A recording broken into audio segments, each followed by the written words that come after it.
Brethren. In a society as widely extended as Freemasonry, the branches of which are spread over the 4 quarters of the globe, it cannot be denied that we have many members who have travelled a great distance from east and west to be here today. As well as our own brethren from our overseas districts, we warmly welcome our home Grand Lodges and overseas visitors from 136 sovereign Grand Lodges around the globe, an extraordinary and fitting gathering of the Masonic family on this very special occasion. The United Grand Lodge of England is delighted to welcome to the Royal Albert Hall today the most worshipful Grand Master and brethren from the following Grand Lodges. The Grand Lodge of New Zealand, the Grand Lodge of Tasmania, the Grand Lodge of South Australia and Northern Territory, the Grand Lodge of Western Australia, the United Grand Lodge of New South Wales, the Grand Lodge of the Philippines, the Grand Lodge of India, the Grand Lodge of Russia, the Grand Lodge of Mauritius, the Grand Lodge of the State of Israel, the Grand Lodge of Armenia, the Grand Lodge of Greece, the Grand Lodge of Denmark, the regular Grand Lodge of Serbia, the regular Grand Lodge of Italy, the National Grand Lodge of Poland, the Grand Lodge of Congo, the Grand Lodge of Moldova, the Grand Lodge Alpina of Switzerland, the Sovereign Grand Lodge of Malta, the Grand Lodge of Slovenia, the Grand Lodge of South Africa, the Grand Lodge of Luxembourg, the Grand Lodge of Cameroon, the Grand Lodge of Lithuania, the Grand Lodge of Gabon, the Grand Lodge of Macedonia, the regular Grand Lodge of Belgium, the Grand Lodge of Nigeria, the Grand Lodge of Croatia, the Grand Lodge of Latvia, the Grand Lodge of Scotland, the Grand Lodge of Iceland, the Grand Lodge of Quebec, the Grand Lodge of British Columbia and Yukon, the Grand Lodge of Alaska, the Grand Lodge of Nova Scotia, the Grand Lodge of Minnesota, the Grand Lodge of Canada, Ontario, the Grand Lodge of Oregon, the Grand Lodge of Louisiana, the Grand Lodge of Maine, the Grand Lodge of Wyoming, the Prince Hall Grand Lodge of California, the Grand Lodge of South Dakota, the Grand Lodge of Wisconsin, the Grand Lodge of New Mexico,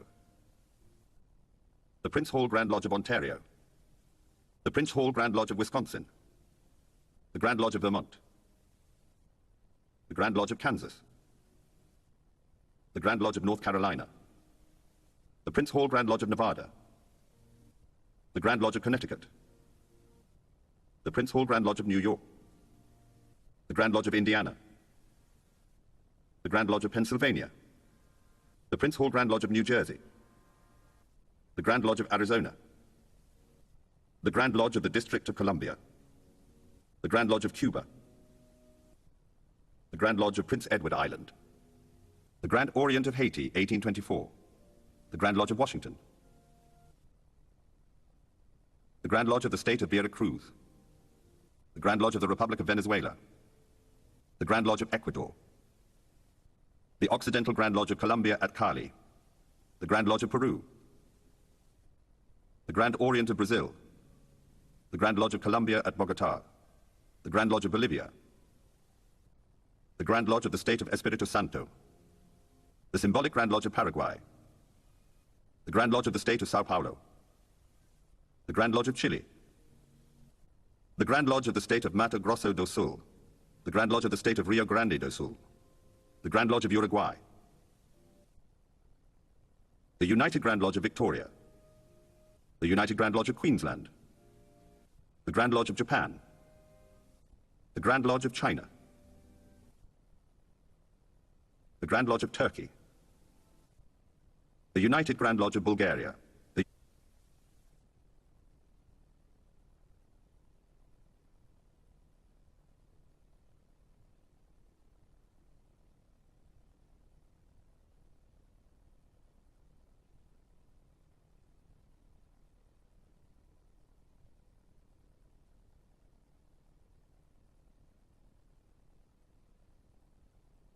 the Grand Lodge of the State of Espiritu Santo, the Symbolic Grand Lodge of Paraguay, the Grand Lodge of the State of Sao Paulo, the Grand Lodge of Chile, the Grand Lodge of the State of Mato Grosso do Sul, the Grand Lodge of the State of Rio Grande do Sul, the Grand Lodge of Uruguay,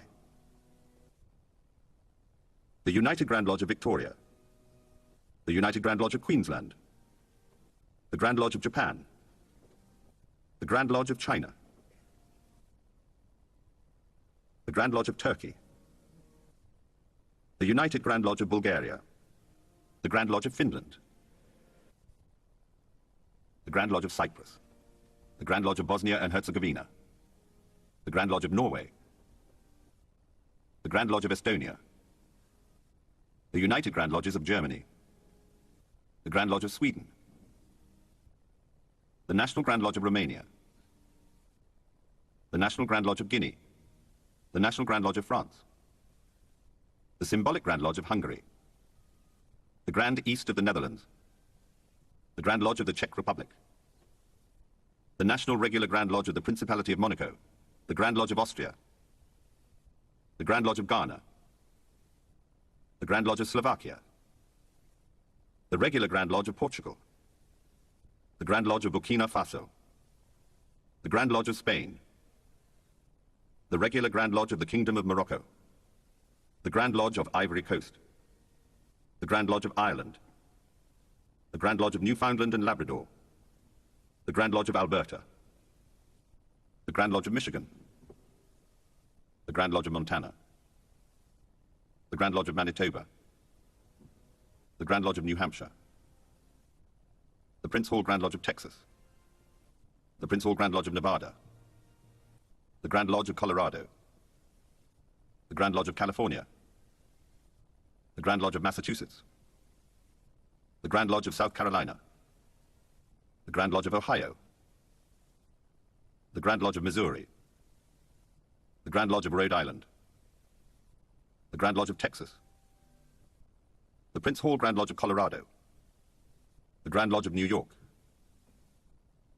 the Grand Lodge of Virginia, the Prince Hall Grand Lodge of the District of Columbia, the Grand Lodge of Utah, the Grand Lodge of New Brunswick, the Prince Hall Grand Lodge of Kansas, the Grand Lodge of New Jersey, the Prince Hall Grand Lodge of Illinois, the Grand Lodge of Maryland, the Prince Hall Grand Lodge of the Commonwealth of the Bahamas, the Prince Hall Grand Lodge of Missouri, the Grand Lodge of Los Andes, the York Grand Lodge of Mexico. May we unite today, as always, in the grand design of being happy and communicating happiness.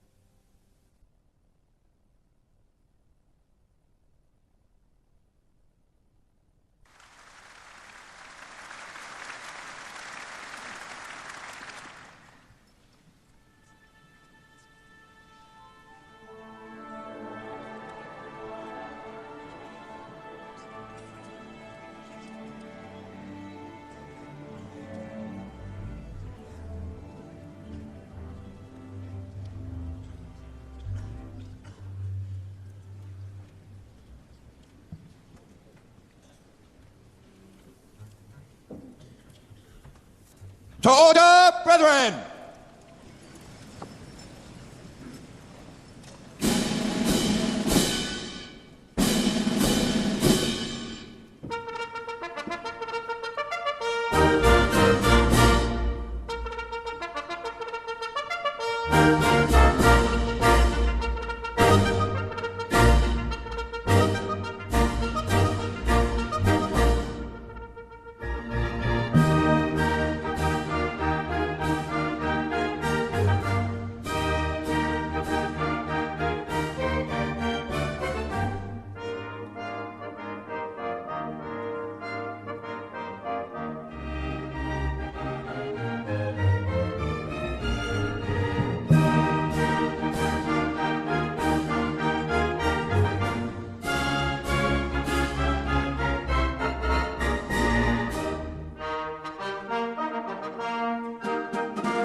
To order, brethren, to receive the most worshipful, the Grand Master.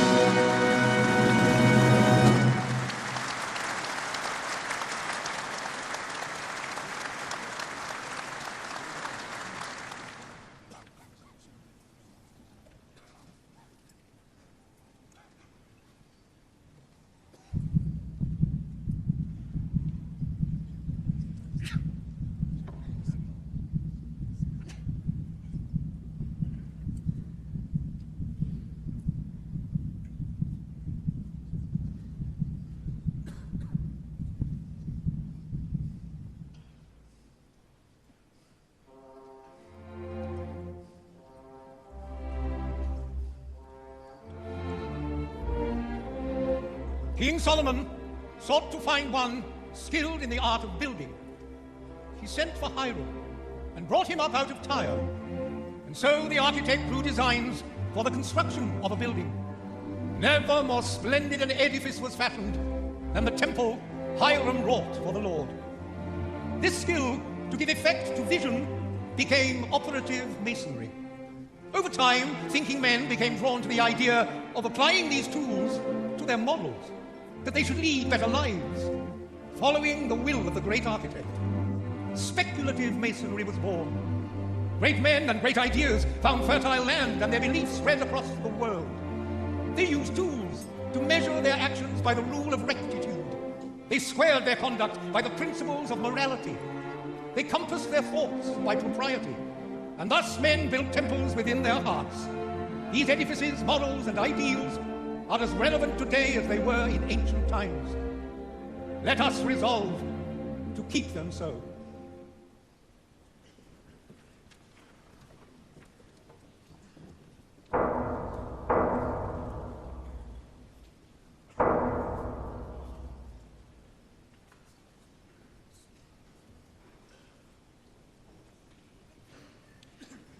Freemasonry has burned as a blazing fire through the last 3 centuries, burnishing some of mankind's greatest achievements.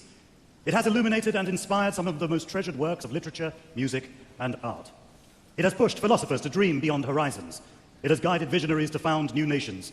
And it has brought peace and harmony into the hearts of millions. Its grand principles are there for all to see. Brotherly love, the welcome to all people under heaven. Relief, a dedication to charitable work. And truth, the daily search for moral advancement. Many have concluded that Freemasonry's own description of itself is the best. A peculiar system of morality veiled in allegory and illustrated by symbols. Today, we celebrate Freemasonry, its past, present, and future.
Medieval stonemasons met in lodges, where they drew moral lessons from the tools of their craft.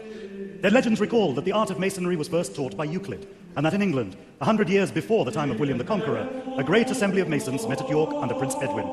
where they drew up a historic code for the guidance of the craft. In truth, no one knows precisely how philosophical or speculative Freemasonry grew out of the stonemasons' ancient guilds. But by the time of William Shakespeare, gentlemen, and not just working stonemasons, were meeting regularly in masons' lodges to practice the craft. In the early 1600s, Sir Robert Moray, the driving force behind the Royal Society, was initiated into Freemasonry at Newcastle upon Tyne. Soon after, Elias Ashmole, famous as founder of the Great Ashmolean Museum, was initiated into Freemasonry at Warrington. Freemasons continued to meet and initiate new members throughout the period of the Civil War, Commonwealth, and Restoration. Then, exactly 300 years ago, in 1717, something happened in London which altered and shaped Freemasonry forever. After the Great Fire of London, St. Paul's Cathedral had been newly designed and finished by Sir Christopher Wren. It was a triumph of stone and skill.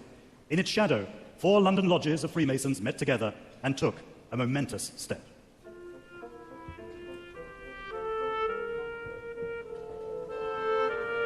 Will you give to charity?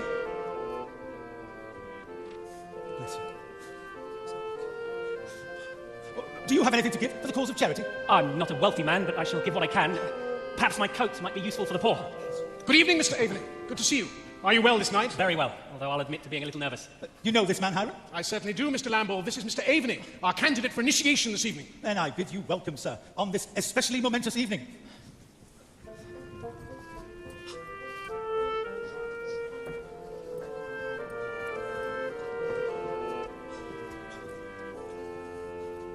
Brothers, I bid you welcome on this historic evening. Our nation is being torn apart by political and religious violence, and so we must unite in our beliefs and take courage from our faith. It is our duty to stand together and prove that unity is stronger than division. Indeed, on this notable date, our 4 lodges shall come together to form one. This union will form a refuge for our brothers from the discord we see about us, and will prove hopeful to those in need and darkness. We must safeguard and treasure this united lodge in order that brothers continue to meet as equals. We shall come together on the level and on the square to continue our craft, more ancient than the golden fleece or Roman eagle, more honourable than any other in existence. And so, to further cement these intentions, it is here that we lay the foundations of hope. We therefore invite Mr. Sayre, Master of the Apple Tree Tavern, to take the chair as our first Grand Master.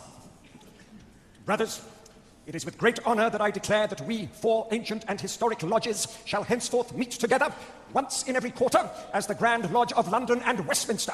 I appoint Mr. Lamble and Captain Elliot as Grand Wardens, and a year hence we shall meet again, dine, and elect new officers for the year to come. Brothers, I congratulate you.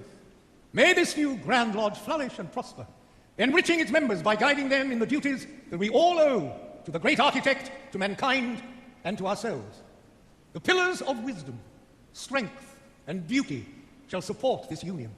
The square of morality shall guide it, the level of equality sustain it, and the plumb rule of justness and uprightness shall guide you on a journey of virtue, honor, and mercy. Your lodge will stand on holy ground. Together you shall spread light to future generations. I believe our decision to be approved. I will second that. And now, if every brother has had his due, I call us from refreshment to labour and invite the master of the Rummer and Grapes Tavern to take the chair. Our candidate for initiation this evening is Mr. Aveney. He has been well and worthily recommended and regularly proposed and approved in open lodge. Let him be admitted in due form. Whom have you there? A poor candidate in the state of darkness. Tell me, Mr. Aveney, what do you understand by the 3 grand principles of Freemasonry? I understand them to be brotherly love, relief, and truth, Hiram. Good, and you understand that by these means we hope to reach heaven by ascending Jacob's ladder. And each step to be a moral virtue. And each rung to be a guide and support. This ladder is from earth to heaven. That's long, right? Exactly how many moral virtues are there? Well, there are a great many, but there are only 3 principal virtues. In fact, why don't I introduce you to them? Mr. Aveney, meet Faith.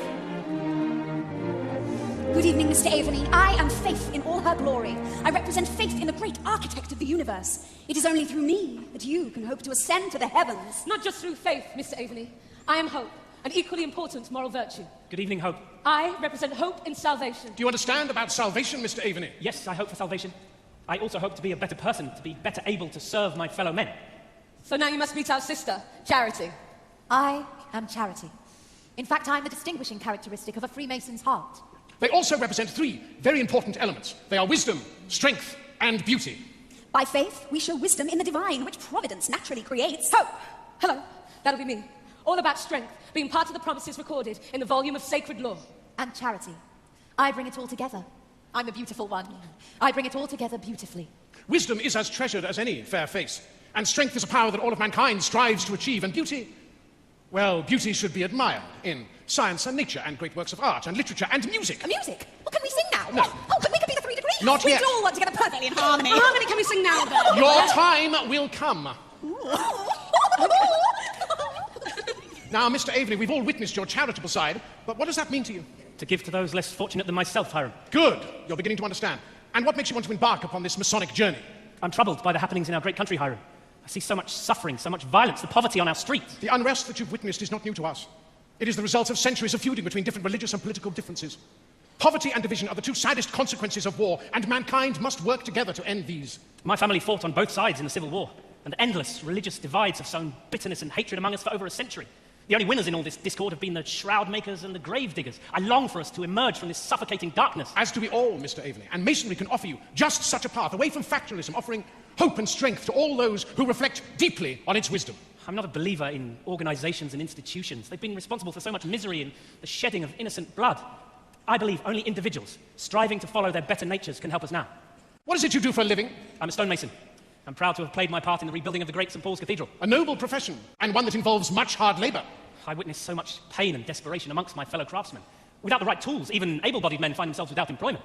Their families suffer as a consequence. I, like many, wish to become a more expert workman, but without the tools. Without your of our land would not have been laid. With the Freemasons' tools and everything that you will learn, I have no doubt you will become the expert workman that you desire to be. Your journey...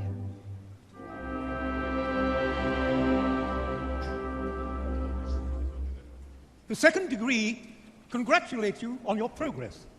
At the same time, it symbolizes the central role in our journey of a fuller understanding of the deeper meanings of nature and science. Passing through the pillars into King Solomon's temple, you ascend the great winding staircase and are twice challenged to test your worthiness and understanding. On finally entering the middle chamber, a profound lesson on the value of earthly and heavenly rewards awaits you. Freemasonry is sustained by an unquestioning acceptance of religious and political differences and joyfully embracing the common experiences that humanity shares. In Germany, Rabbi Gotthold Lessing was a writer who treasured Freemasonry as an expression of these tolerant values. In his play Nathan the Wise, a Christian, a Muslim, and a Jew in medieval Jerusalem learned to live together. At the heart of the tale is a poignant parable of 3 rings. Long ago, in the Orient, there lived a man who possessed a ring of inestimable worth. It had an opal, which emitted 100 colors, but its true gift was its ability to make its wearer beloved of God and man. The ring passed from father to most favored son for many generations, until finally its owner was a father with 3 sons, who were all equally deserving. Unable to decide which of them was most worthy, the father commissioned a master artisan to make 2 identical copies of the ring. He then gave each son a ring, and each son believed that he alone possessed the original and true ring. But instead of harmony, the father's plan brought terrible discord. After the father had died, each son claimed to be the sole ruler of the father's house because of the ring given to him. Examination of the rings made the discord more bitter because no differences were disclosed. The matter was put before a judge who deliberated long and hard before pronouncing his verdict. The authentic ring made its owner beloved of God and man. But each of your rings has brought only hatred and strife. None of you is loved by others, each loves only himself. I conclude that none of you has the original ring. Your father must have lost it, then attempted to hide his loss by having 3 counterfeit rings made, and these are the rings that cause you so much grief. Or perhaps your father, weary of the tyranny of a single ring, made duplicates. Let each of you demonstrate his belief in the power of his ring by conducting his life in such a manner that he fully merits, as anciently promised, the love of God and man.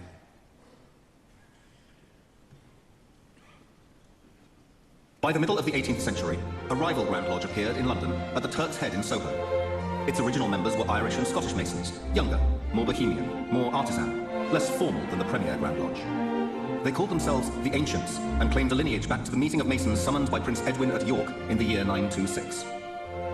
By the early 1800s, after 60 years of discord and rivalry, and in a supreme gesture of British Masonic fraternity, the two rival Grand Lodges eventually put aside their differences.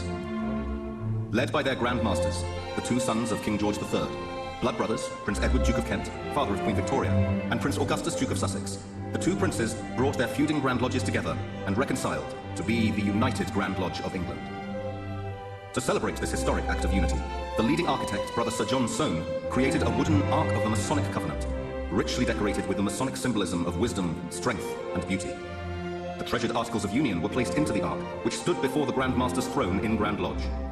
But tragically, in 1883, fire ripped through the Grand Temple, and the Ark, that most precious symbol of treasured fraternity, went up in flames.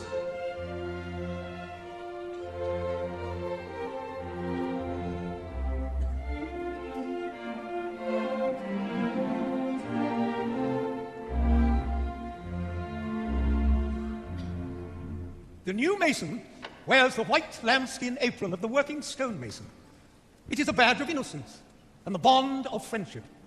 As he progresses in the craft, he comes to understand that Freemasonry has no creed, nor demands any beliefs from him, other than in a supreme being.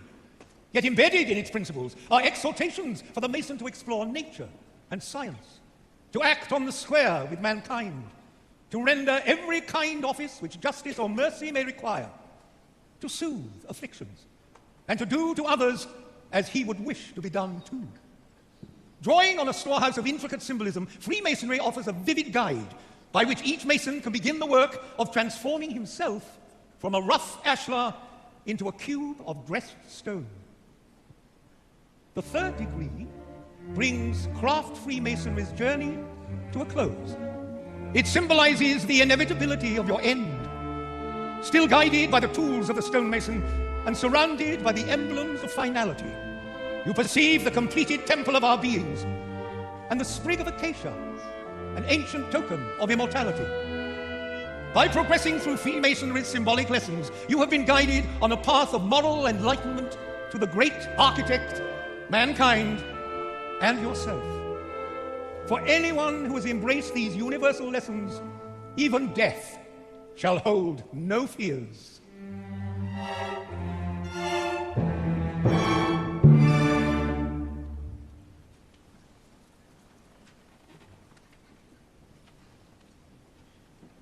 With its strong bonds of camaraderie, Freemasonry naturally traveled the long, dusty roads of Great Britain's influence, west to the United States and Canada, south to Africa, and east to India and the Far East. Across the globe, English-speaking lodges became a feature of 18th and 19th century life. Many larger cities had their own lodges, where the nationalities mixed freely. The British Army had travelling lodges that moved with regiments. Many people discovered Freemasonry far from Britain. Nobel Prize-winning author, Brother Rudyard Kipling, finding himself in Lahore as a young newspaperman, was made a Freemason in the Lodge of Hope and Perseverance, 782 English Constitution. Here, he met with Freemasons who were Muslims, Hindus, Sikhs, members of the Arya and Brahmo Samajar, and a Jewish tailor who was a priest and butcher to his little community in the city. As the globe embraced Freemasonry, enlightenment came, not just to the initiate, but to the world.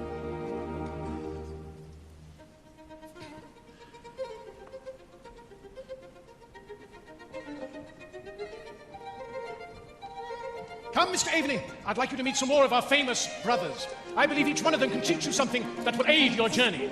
Can we see now? No. When? Goodbye, thank you. Have faith, Mr. Aveny, may I introduce Frederick the Great of Prussia? Young man, you have taken the first step and proven yourself to be worthy. You will grow in wisdom and in strength. All true masonry is the intellectual elevation of men as members of society, making them more virtuous and more charitable.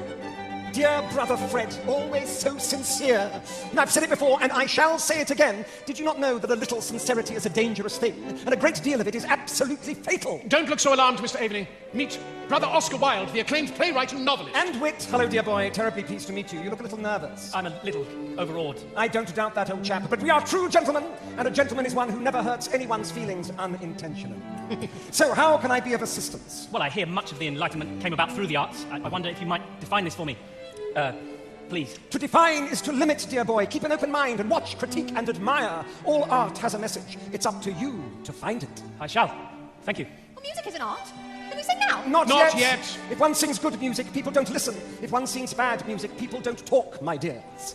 Oh, look who we have here, Monsieur Voltaire. He's French, you know. It was all the rage in his day. Volley, come and tell Mr. Aveny just how brilliant you are. I am? Well, I may not agree with what you say, but I shall defend to the death your right to say it. Mr. Aveny is studying enlightenment, Brother Voltaire. Perhaps you could give him a little advice. You have doubts, Monsieur Aveny? Well, as Hiram says, I'm learning. My advice is this. Doubt is not a pleasant condition, but certainty is absurd. He loves to be cryptic. It's the French in him, you know. Oh, wonderful, Monty. Come on over, old chap. Brother Montesquieu, my boy, another of the French contingent. I do love the French language, especially to curse with. It's like... Good evening, Oscar. You don't change. I am a citizen of humanity first, and by necessity, and a citizen of France second, and only by accident. We are not all prone to such outspoken behavior, you know. It can be a little embarrassing. But I've said this before. To be truly great, one has to stand with the people, not above them. You've said it 100 times, Monty, but I say, be yourself. Everyone else is taken. Oh, look who's here, Brother John Locke himself. Good evening, gentlemen. Monty, Hiram, Fred, Oscar. And you are Mr. Aveny, sir. I'm honoured. You seem a little unsettled, Mr. Aveny. I admit to being a little intimidated by the greatness I'm surrounded by. Well, we are rather marvellous, I'll give you that. Don't be intimidated, be inspired. We are like chameleons. We take our hue and our moral character from those who surround us. Exactly. Be just like us. Learn to love yourself. Not just yourself. Think of it like this. The better men are, the more they love one another. Virtue having in itself something so amiable as to capture the hearts of those who behold it. That's what I was saying. No, Oscar, that's what I was saying. Do not feel anything but worthy, Monsieur Aveny. You are clearly a fine Englishman with fine morals. And luckily for you, an Englishman as a free man goes to heaven by whatever road he pleases. Ah, but none is more hopelessly enslaved than those who falsely believe they are free. Meet Brother Goethe, German, no humour whatsoever. For us Germans, humour is no laughing matter. To speak well and eloquently is a very great art, but an equally great one is to know when to stop. See? And that's not even his line. He nicked that from Mozart, you know. I was quoting Brother Mozart as it fitted the moment. Oh, quite. Quotation is a serviceable substitute for wit. Mozart? Time for a song? Not yet. Brother Goethe, may I introduce Mr. Aveny, our candidate for initiation this evening? And what brings you to Masonry, Mr. Aveny? I'm a believer in healing the many divisions between us, and curious whether the power of brotherhood can really be a lasting force for harmony. Indeed. Our greatest scientists and philosophers are proving the power of mankind, while those who refuse to acknowledge anything but ignorance and war cause suffering. You are clearly a thinking man. Thank you. I have a lot more to learn, I'm sure. Mr. Aveny, it is the greatest pleasure of a thinking man to fathom the fathomable and to quietly revere the unfathomable. Thank you, sir. The darkness weakened me, but I feel I'm growing stronger. By nature, we have no defect that could not become a strength, but no strength that could not become a defect. Oh, Goethe, you are so terribly worthy. It's almost painful sometimes. Let's have another drink and talk about things of beauty and art. You are right, Brother Wilde. Each day we should try and hear one little song, read one good poem, see one exquisite picture, and if possible, speak a few sensible words. Hiram, I'm just a poor stonemason. I can't compete with these great men. What can I offer? Yourself, Mr. Aveny. Any man can be great if he gives of himself. You don't need fame or fortune or have the mind of a genius or be a nation's leader. An ordinary man's actions and beliefs can make him extraordinary. So the secret is to become the best that you can hope to be. Exactly. You are fortunate, Mr. Aveny. Hiram does not usually give away secrets so easily. As I was saying, you don't need fame to be great. But we are rather proud of our better-known brothers. Come, Mr. Aveny. There's some more of them I'd like you to meet. Mr. Aveny, you should be very proud. You've achieved a lot. Where to now, Hiram? This has been such a journey. Back to where we started. The goose and gridiron. You are nearing the light, Mr. Aveny. I do indeed begin to see light where before now only darkness reigned. Do you understand why Freemasonry exists? Yes, most surely. Hiram has shown me so many great and noble brothers, all of whom have proved the principles of Freemasonry to be both worthy and wise. The power of giving never ends, Mr. Aveny. It is through that power we are able to teach those, like yourself, to become stronger, worthier men. One last question, Hiram. I've learnt so much I wish to share with others. How may I do this? You have a reason to be, Mr. Aveny, a purpose in the world. Understanding that is the next step on the path to enlightenment. Now listen once more, and you will learn a great truth. Throughout his long journey, and with divine guidance, the Freemason is offered ancient advice to take him on his path from darkness to light, to encourage him in his quest for knowledge and his desire to render himself more serviceable to his fellow creatures. Let prudence direct you, temperance chasten you, fortitude support you, and justice be the guide of all your actions. Be especially careful to maintain in their fullest splendor those truly Masonic ornaments, benevolence and charity. In these simple recommendations lies a universe of meaning, exhorting the Mason to the pursuit of wisdom, strength, fairness, and sensitivity to the needs of others, urging him to be useful to mankind and to perform his allotted task while it is yet day.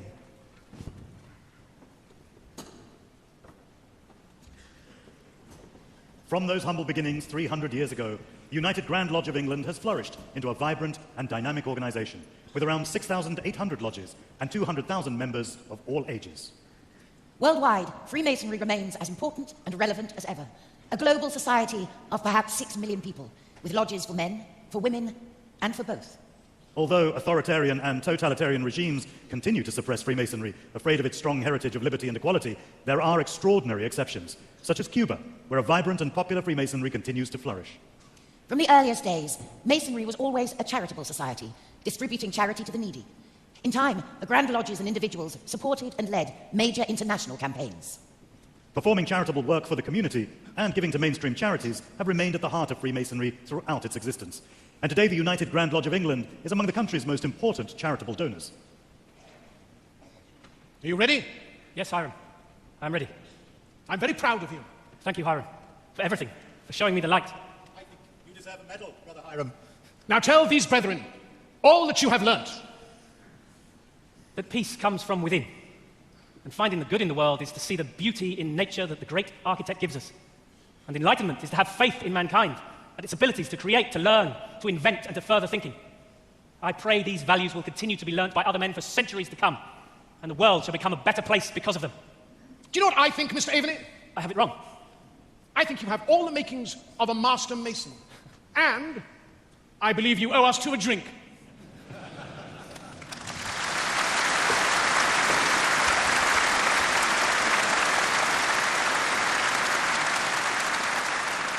Freemasons all meet on the level as equals, and this has encouraged men from all walks of life to participate. Newly made Freemasons are told that, in every age, monarchs themselves have been promoters of the art, have not thought it derogatory to their dignity to exchange the sceptre for the trowel. In Britain, Kings George IV, William IV, Edward VII, Edward VIII, and George VI were all Freemasons, as were 18 dukes and princes, including the Duke of Edinburgh. This year, His Royal Highness Prince Edward, the Duke of Kent, celebrates his 50th year as Grand Master of the United Grand Lodge of England.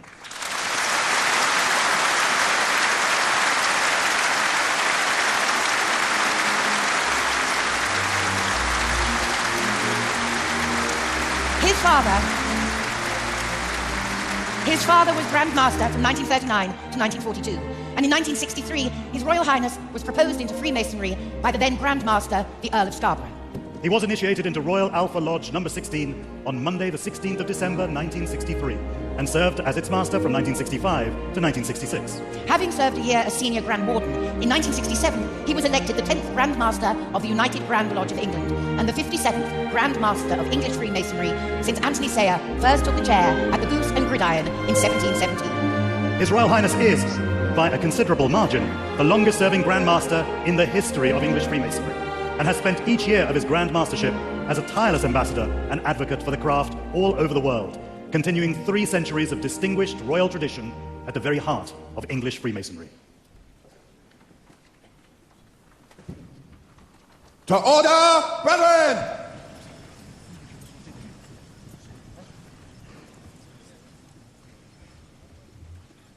To order, brethren, to receive the most worshipful, the Grand Master.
call upon the Grand Chaplain for the benefit of prayer. Almighty and everlasting God, creator and giver of all life, as we celebrate the tercentenary of the founding of the Premier Grand Lodge and the birth of organized Freemasonry, we give thee heartfelt and humble thanks for all we derive from our Masonic membership in the practice of every moral and social virtue. Keep our order, we beseech thee, within the benevolent spirit of thy divine providence, so that brotherly love, relief, and truth may increase among us, to benefit those in need and be a source of blessing and comfort to all whom we serve here and the world over. Grant that thy wisdom may guide us, thy truth enlighten us, and thy justice dignify our lives. This we ask for the honor and glory of thy holy name.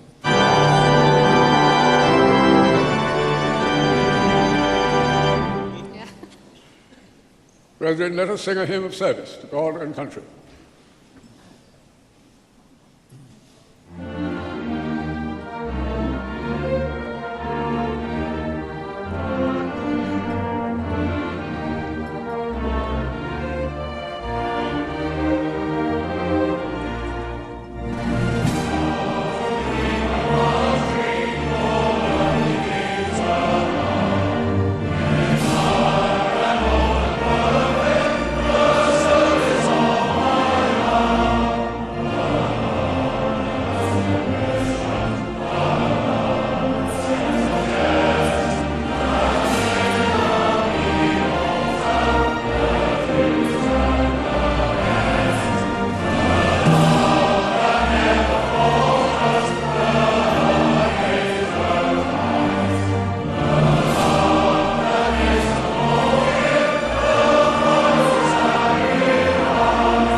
Call upon the Deputy Grand Master.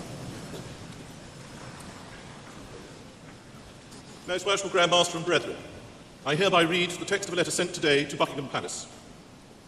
May it please your Majesty, we, the representatives of over 200,000 Freemasons under the United Grand Lodge of England, most respectfully express our continuing loyalty to your Majesty's throne and person in this, the 66th year of your long and distinguished reign. Today we celebrate the 300th anniversary of the foundation of the Premier Grand Lodge and the 50th anniversary of the installation of His Royal Highness the Duke of Kent as our much-loved and greatly respected Grand Master. We humbly thank God for preserving our order and fervently pray His blessings on your Majesty, so that our loyal devotion to your Majesty may long continue. Given at the Royal Albert Hall this 31st day of October, Anno Domini 2017. Her Majesty has been pleased to reply in the following terms. The Queen has asked me to thank you for your kind letter of loyal greetings on behalf of the representatives of the Freemasons under the United Grand Lodge of England, on the occasion of the 300th anniversary of the foundation of the Premier Grand Lodge and the 50th anniversary of the installation of the Duke of Kent as your Grand Master, which are being celebrated on the 31st of October at the Royal Albert Hall. Her Majesty appreciated your thoughtfulness in writing as you did, and, in return, has asked me to send her warm good wishes to you all for a most successful event.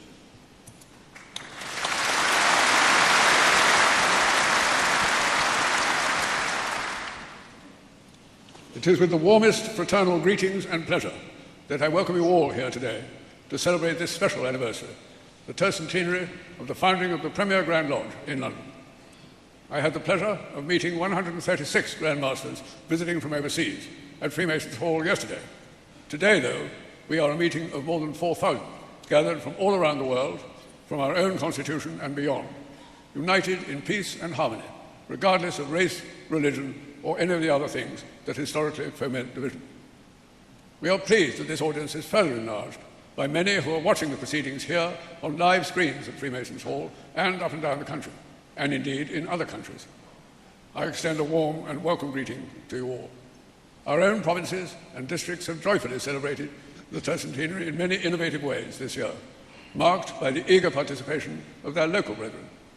Many of our visiting Grand Lodges have also thought our tercentenary worthy of local celebrations, which has been a cause of great delight, and we are truly honoured. Today, however, is the occasion when the global Masonic family comes together to celebrate our past and to renew our own pride and confidence in and enthusiasm for Freemasonry, such that we may inspire future generations. Brethren, would you now join me in singing a hymn about the guidance and sustenance that Masons have always sought from the great architect of the universe?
Brethren, of the 4 lodges that met at the Goose and Gridiron Tavern in 1717, 3 are still with us.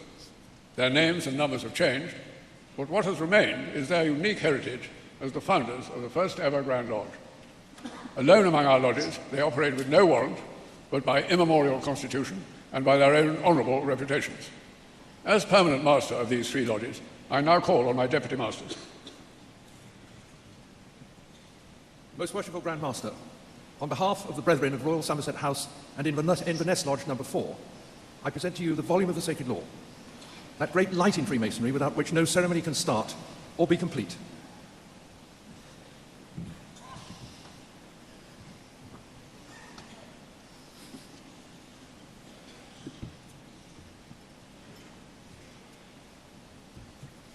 Most worshipful Grand Master, on behalf of the Brethren of the Lodge of Fortitude and Ill Cumberland, number 12, I present to you the square and compasses, those great lights by which Masons regulate their lives and actions and keep themselves in due bounds with all mankind.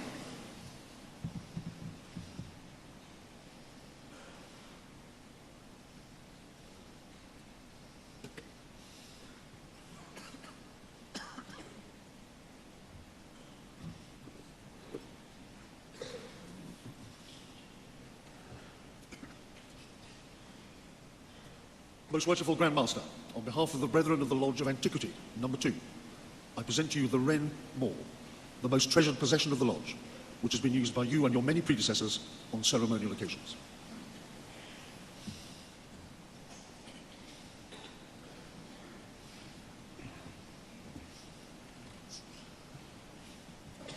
Deputy Masters, I accept from you these precious gifts, and I thank you for bringing them today. I thank your lodges for your remarkable achievement in founding the world's first Grand Lodge and for your services to Grand Lodge over the past 300 years.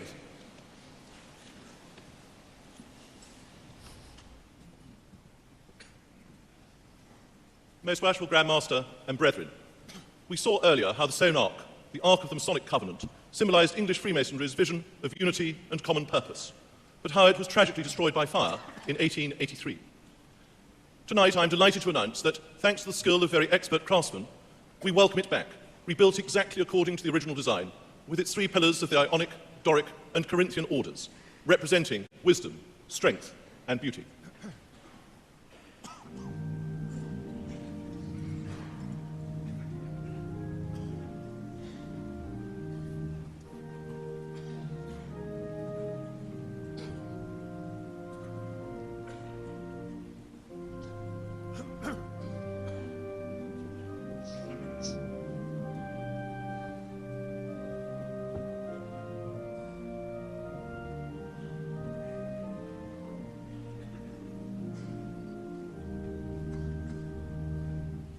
The Ark has always been a symbol of hope and continuity. In the Bible, it is an ark that safely navigates the waters of the deluge, and it is an ark that holds the tablets of the commandments in witness to the hope of salvation. The Ark of the Masonic Covenant that formerly stood in the Grand Temple was also a symbol of hope, housing the precious Articles of Union and all they embodied about our values. The Ark before us today is no less a potent symbol of hope and aspiration, for it carries, as originally intended, a copy of the Articles of Union. Today we shall add a further legacy. I now call upon my Deputy Masters to present the 3 great lights of masonry to the Grand Chaplain to be placed in the Ark.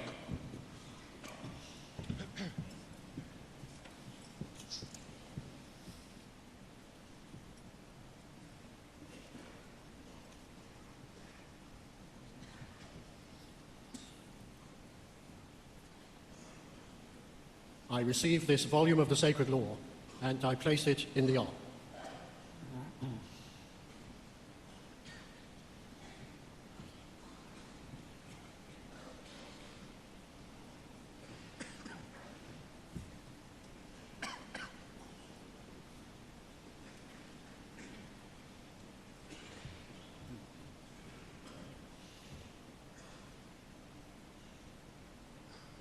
I receive this square, which I place in the Ark.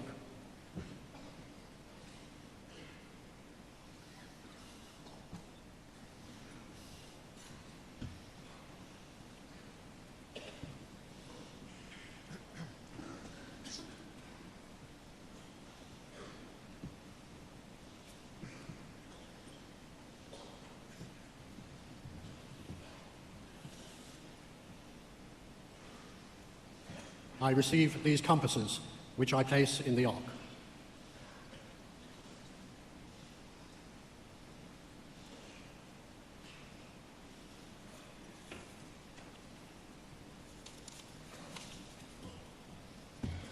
To order, brethren.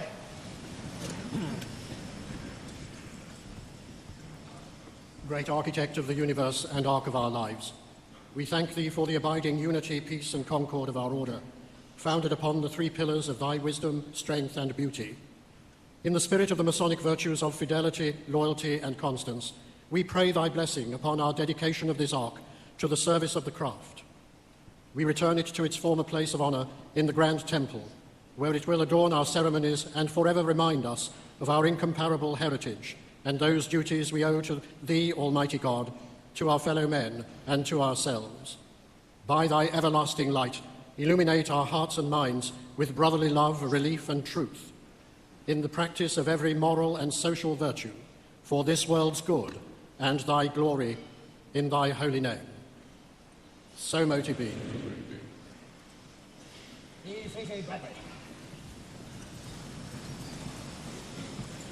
I call upon the Programme Master. Brethren, we have heard so many words throughout this tercentenary year, culminating in the tribute earlier today, praising our Grand Master. His service at the head of our order for over 50 years is a truly remarkable record. There is, however, one sentiment which formal toasts speeches, or even, dare I say, dramatic scripts fail adequately to convey. It would be wrong to allow this gathering here today to end without stressing the deep and sincere loyalty and affection felt by the Brethren of the United Grand Lodge of England for their Grand Master. I will save him from embarrassment by not dilating here on His Excellencies or achievements. Suffice it to say that we are well aware of and immensely grateful for them. We have valued his leadership over the past half-century most highly. He has guided and inspired us over a period of great change. His wise counsel and steady influence have been repaid by our brethren with an immense pride in and deep respect for our Grand Master, which has always engendered unwavering and genuine affection. We wish him very well for the future and sincerely hope that he will continue to remain at our head for years to come.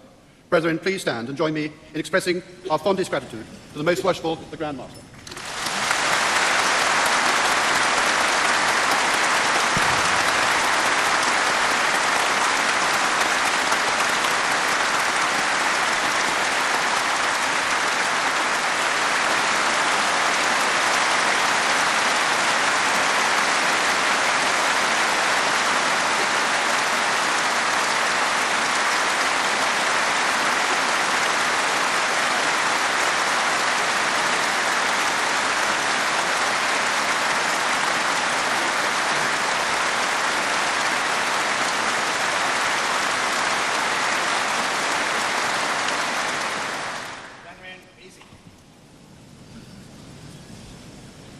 Thank you, Pro Grand Master, for those most generous words, and thank you all, brethren, for your kind wishes. Freemasonry, as we have seen today, has inspired countless truly great men and historical figures throughout the ages, but it has also found a treasured place in the lives of millions of ordinary men, encouraging a love of tolerance, freedom, the dignity of mankind, and an understanding of their place in the universe under God. These men work quietly and diligently in their communities today, allowing the light of brotherly love and charity to shine from them, demonstrating to the world the beneficial effects of our ancient institution. Freemasonry endures, thriving, inspiring, and vibrant, replete with notions as relevant today as they are timeless. From time to time, there are voices calling for change, and we do change, carefully and after due consideration, to meet the challenges of the times. But we adhere to our basic principles, tenets, and essential nature, which the brethren from the Goose and Gridiron would still recognize as their own. What, I wonder, would those Freemasons present at the Goose and Gridiron 300 years ago think of us here today, remembering and celebrating them? I like to think that they would be proud to have built something that has given so much happiness and brought so much light to so many around the world. Indeed, the cumulative effect of millions of men living better lives and practicing every moral and social virtue is surely their most enduring legacy. Our duty is to preserve their legacy and to pass on a Freemasonry that will capture the imagination of future generations who will be able to benefit from it and enjoy it as much as we and our predecessors have done. Before we close our celebrations here today, may I ask you to join with me in warmly thanking the distinguished cast of actors and musicians, together with all the writers, designers, production, and backstage professionals who have obviously labored very hard to deliver this wonderfully uplifting review of our history and our values. You have delivered a show that has delighted, educated, challenged, and inspired, showing how organized Masonry travelled from these islands, bringing light to millions, leading men to improvement, and making the world a better place. It has been a truly wonderful production, and as a result, we leave the Royal Albert Hall even more proud of our ancient institution.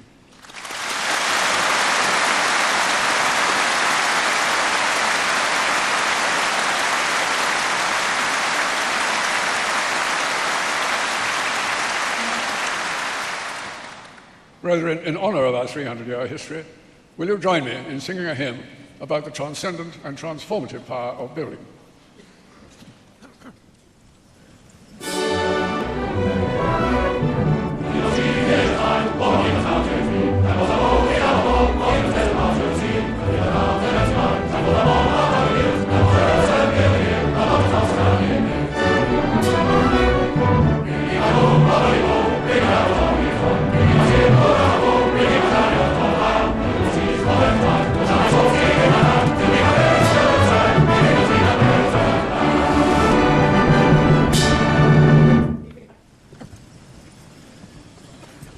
Every Mason knows how important the symbolism of light has always been in his ritual. In their many ways, Freemasons have spent the last 300 years spreading their light. And the light of Freemasonry's values of tolerance, self-improvement, and service to others.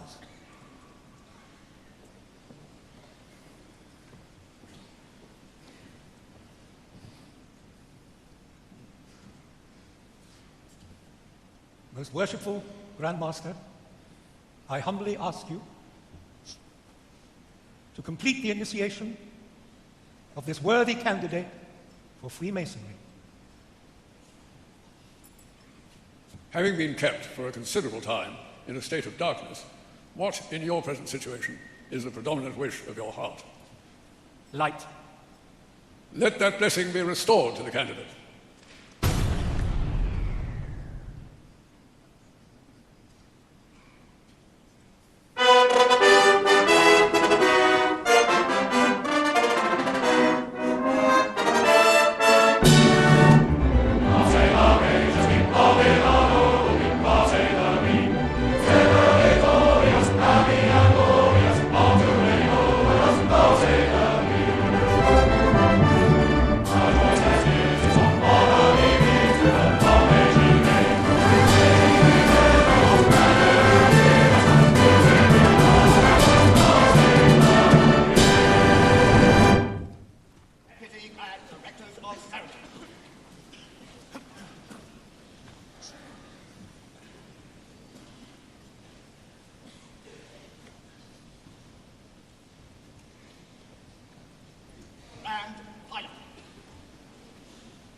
Forward!